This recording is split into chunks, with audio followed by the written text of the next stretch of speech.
Salutations and welcome to a nostalgic math chat with one of the clumsiest maths teachers alive. Today looking at, or continuing to, wow,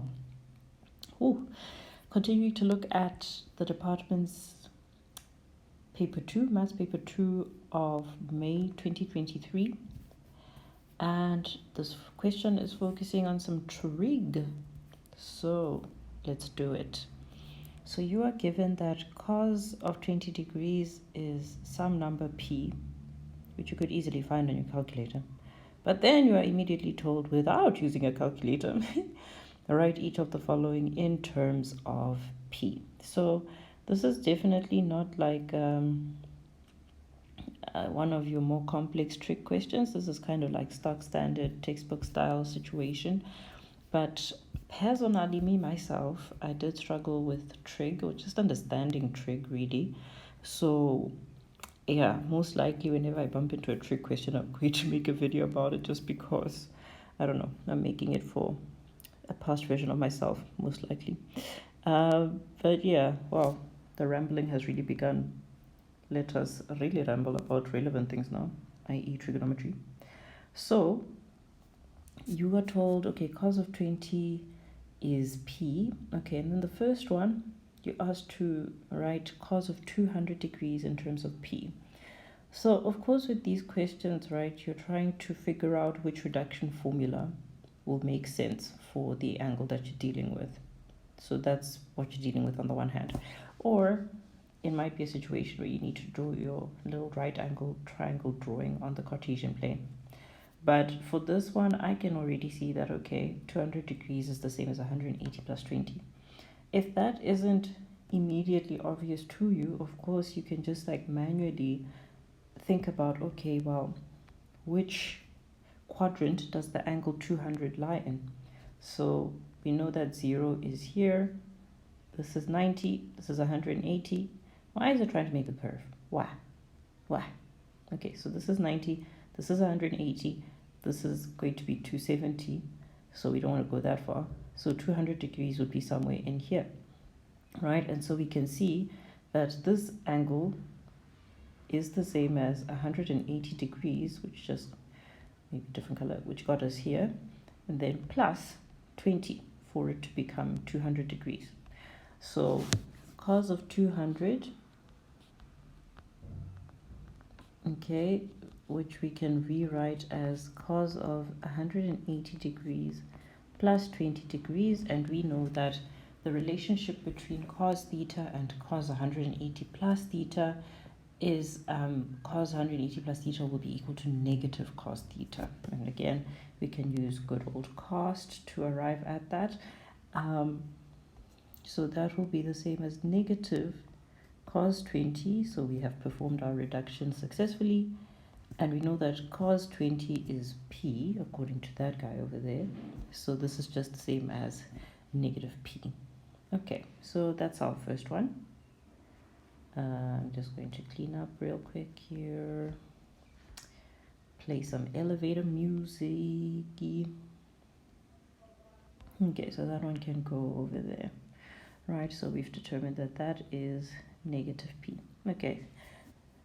Next one, sine of negative 70. Okay, so I think it's always a good idea to work with the ratios.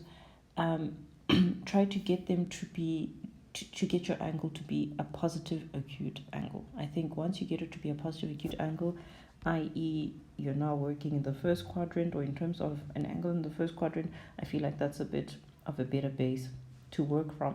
So, well, erased my Cartesian plane prematurely. Sine of negative 70. So first I'm going to figure out, okay, where is negative 70 in on my Cartesian plane? So we know that 0 degrees is over there, and negative means we're going clockwise instead of anti-clockwise. So this would be negative 90 degrees. We don't want to go quite that far. Negative 70 will be somewhere here. Okay. Right.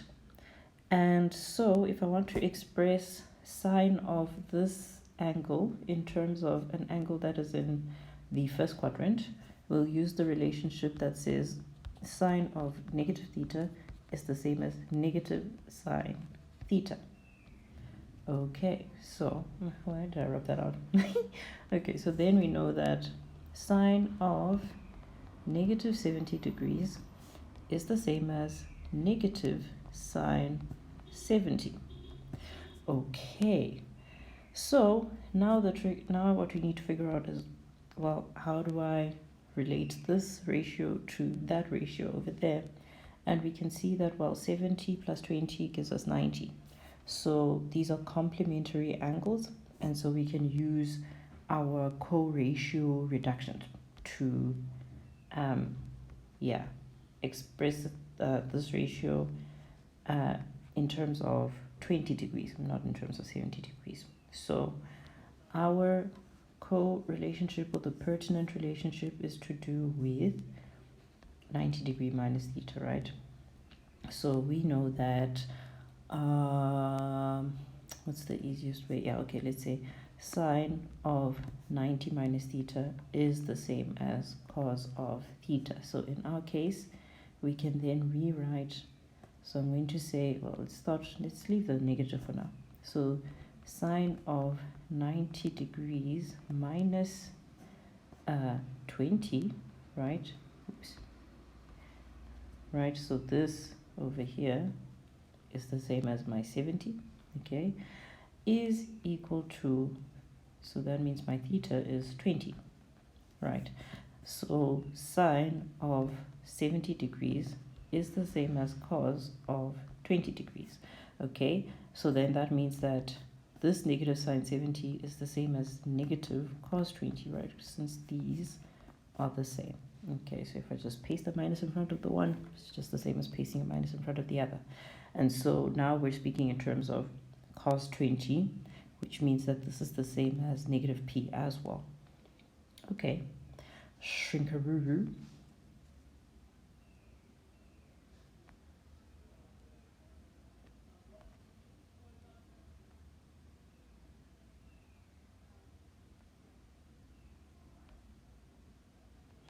Okay, then the last one, let's do that in green. Oh, we need to write our final answer is negative p, we think. Right, and then sine of 10 degrees. Okay, so 10 and 20, what immediately stands up to me about them is 20 is twice 10. So that hints to me that we're dealing with double angle identities, right? So it's not we're not dealing with the co-ratios because 10 and 20 aren't complementary, and we aren't dealing with like our basic reduction formulae, the 180 minus, the 180 plus, because 10 is also an acute angle. It's in the first quadrant, so we're not dealing with those other reduction formulae. Anyway, so let us think about sine 10, possibly in connection with like one of our double angle ratios, or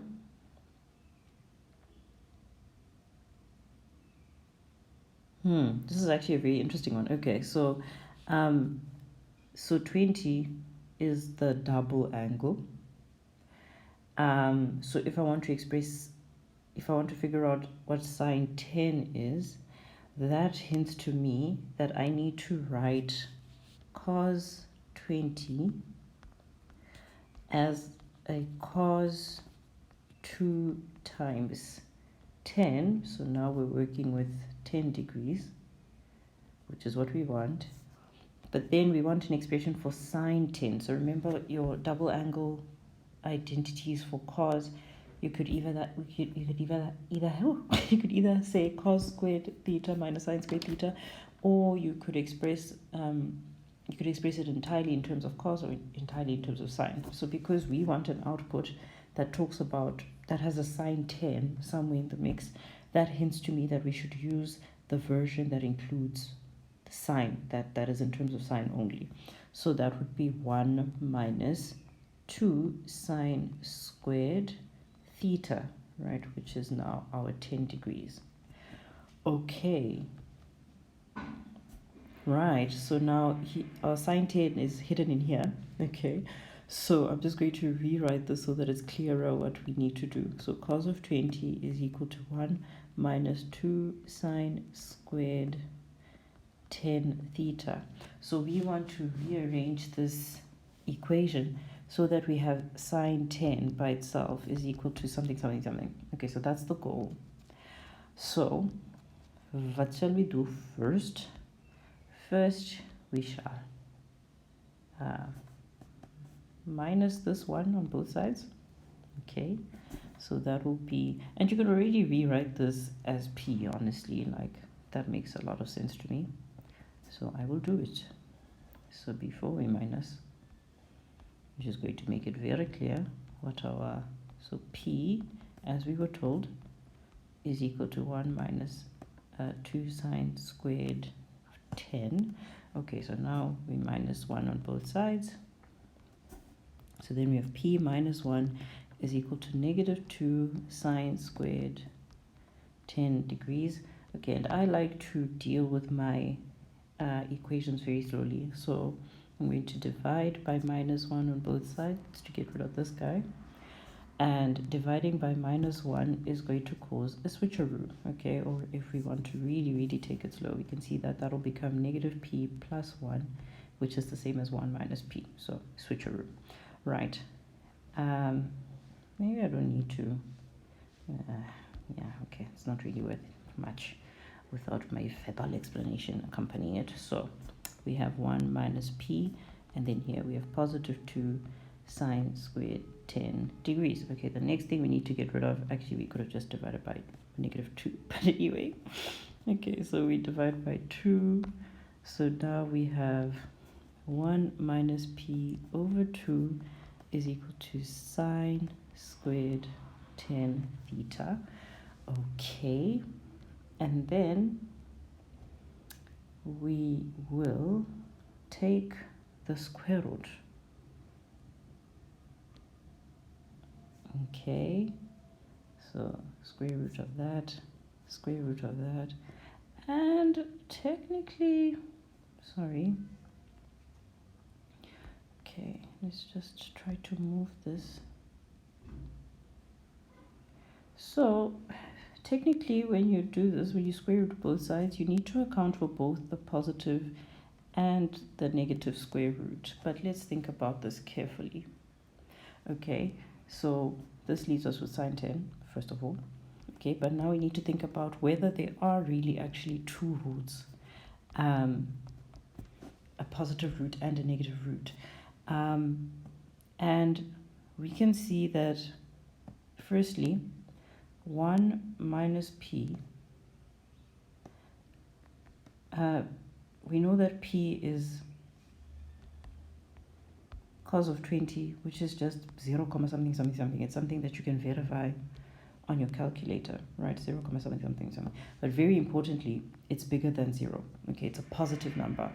And obviously then if we divide by 2, that's also not going to change the kind of number it is. It's a positive number. And if we take the square root of that, it'll also be a positive number, okay? So that means that we're only considering the positive root as valid because we know that sine 10 is definitely positive, right? The negative root would give us a negative number, but sine 10 can't be a negative number, okay? So it's important whenever you're dealing with, if you square root both sides of an equation, you need to kind of think to yourself, well, okay, so are both roots valid? Is it both positive and negative, or is it only positive, or is it only negative? It's very important to reason about that. So just to recap, we said that p is some positive number, 0, something, something, something. And because this number is smaller than 1, right, we know that this difference up here is also then going to be a positive number, right? And then dividing by 2, it will remain a positive number. So if we then take the square root, okay, and we think about the positive root, that will give us a positive result. The negative root will also then give us a negative result, okay? Yeah, I don't know if it would ever be any other way. Okay, so I've just said something very obvious there. But the most important thing is to say, well, okay, are both roots valid? in this case, we know that sine 10 is definitely positive. Therefore, we don't have to consider the negative root. The negative root is not valid for this context. Okay, good and well. So we have disqualified the negative root, and the square root by definition is actually positive. So we can just leave it as that. So we then know then sine of 10 degrees is the same as the square root of 1 minus p divided by 2. So I'm just going to write my answer there. Square root of 1 minus p divided by 2. And of course, the really nice thing here is you can verify your answer, right? So if we were to bring out our calculator here, oops, and we were to say, okay, cos 20, and we were to store, well, okay, I don't know if storing it makes sense. So, okay, let's just kind of remember its pattern. So it's 0,939 something, something, something, right? So if you then calculate, okay, what is cos of 200? You'll see that it's negative 0,939, negative p, in other words. Okay, and if we have sine of negative 70, that also comes to negative 0,939, negative p, in other words. And then lastly, this one's a bit interesting. So this one will have to be a bit creative. So sine of 10 is 0,173, etc. So if we then take the square root, where are you? Square root, right, of 1 minus p, or cos 20, in other words, oops, and we divide by 2, we should get the same answer as before, 0,173, etc., etc. So that kind of gives you a bit of a vote of confidence that you know, most likely got this right. Okay, so let's double check with the memo. That being said, so this is question 5.2, and we get negative p, we get negative p again, and then for the last one, we get something very different to what I got. Oh, okay, no, it is root 1 minus p over 2. Okay, so what they also offer simplified expressions. Yeah, some of them look so hairy. Oh, goodness gracious me. It looks so hairy. But all being said, the question is correct. So it's also interesting that they have different approaches for the different reductions. So I'll just mention some noteworthy ones that I'm seeing. Not noteworthy, noteworthy to me. So sine of negative 70 or negative sine 70, you could have drawn your triangle, right? So you have a right angle triangle there. We have been told cos of 20 is the same as p, so that means the ratio, because remember cos is x over r, so that means that we could write our p as p over 1. In fact, you could write it as 2p over 2, etc., as long as the ratio resolves to p eventually. So we can make this our x and this our r. R is the length of this guy. Okay, and x will be the x coordinate over there, right, which will be p. And so we know that the length of this side is p units long. And if we wanted to find sine of 70, so this angle over there would be 70 because of angle sum of a triangle. So we would need to find opposite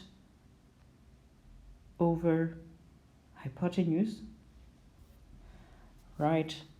So that would be p over 1 as well, would be p. And so sine of 70 is also equal to p, and therefore sine of negative 70 would be negative p. So just to say, you could have used your triangle for that, perfectly valid.